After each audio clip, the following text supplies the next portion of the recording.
El primer que diré és que l'ordre públic depèn, a la ciutat de Figueres, depèn de la Guàrdia Urbana i dels Mossos d'Esquadra.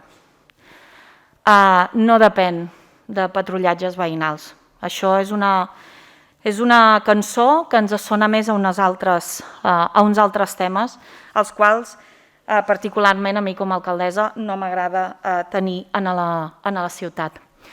En el barri de l'Estació hi ha un seguiment pràcticament diari de Guàrdia Urbana, de Mossos i de Policia Nacional. Som molt conscients que hi ha certes zones de la ciutat on, a més, hi tenim, primer, per un trànsit de viatgers, per tant, són zones amb molta mobilitat, i segon, hi ha zones, hi ha places on hi ha una presència de sensellerisme important.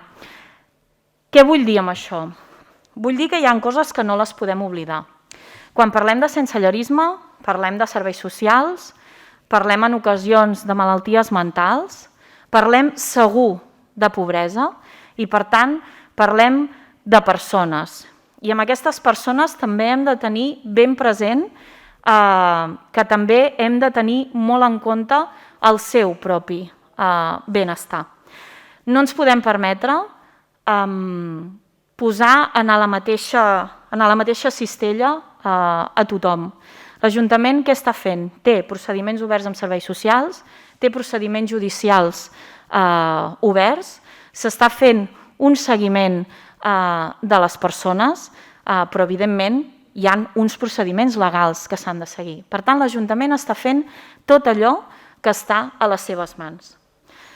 Jo mateix em vaig reunir amb l'Associació de Veïns fa 2 setmanes. 2 setmanes. Fins i tot es va obrir un canal de comunicació concret entre l'alcaldia i l'Associació de Veïns, perquè qualsevol qüestió que hi pogués haver es pogués resoldre. Què hi veig jo, personalment? Hi veig més un cridar d'atenció, hi veig més uns interessos probablement polítics i de desgast cap al govern. L'Ajuntament està fent una feina que és la que li pertoca, a nivell de sense llar. Expliquem com funciona el sensellerisme.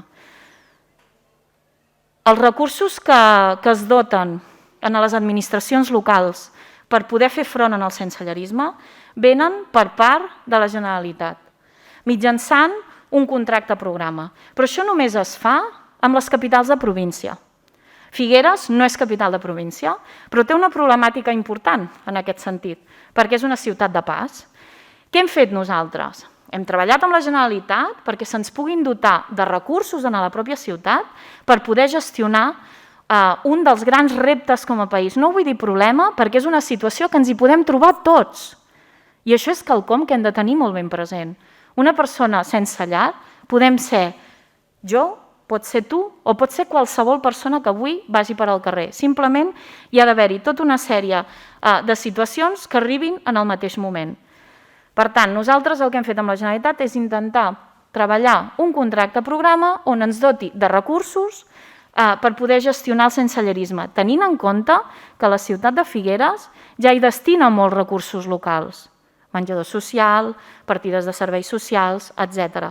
Però no arribem a tot, perquè molts dels sense llar que estan a la ciutat de Figueres provenen de molts altres municipis, d'aquí, de la província i del reste de l'Estat. I això ho vàrem poder veure en la situació de confinament, quan vàrem dotar el pavelló Rafael Mora d'un dispositiu especial sense llar. Teníem gent que venia d'Astúries, per exemple.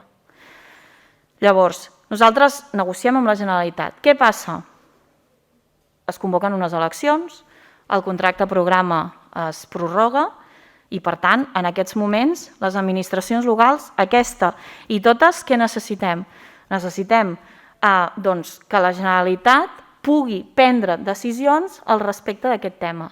Tot i així, nosaltres seguim actuant i seguim actuant amb els nostres serveis socials i seguim treballant a nivell judicial. Hi ha hagut fins i tot persones que han sigut incapacitades, que a dia d'avui estan sota la tutela de la Fundació Tutelar, persones que que les accions que realitzen les realitzen a la ciutat de Figueres, però que ni tan sols són de la ciutat de Figueres i que estan gestionades per al Consell Comarcal. Vull dir, la problemàtica és molt extensa i molt complexa i el que no es pot fer és mentir. I el que no es pot dir és que l'Ajuntament no fa res, perquè això és mentir.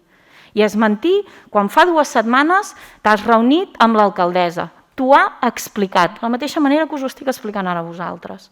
Per tant, repeteixo, l'ordre públic en la ciutat de Figueres depèn de la Guàrdia Urbana i dels Mossos d'Esquadra. L'altre és una altra història que jo a la ciutat de Figueres no vull.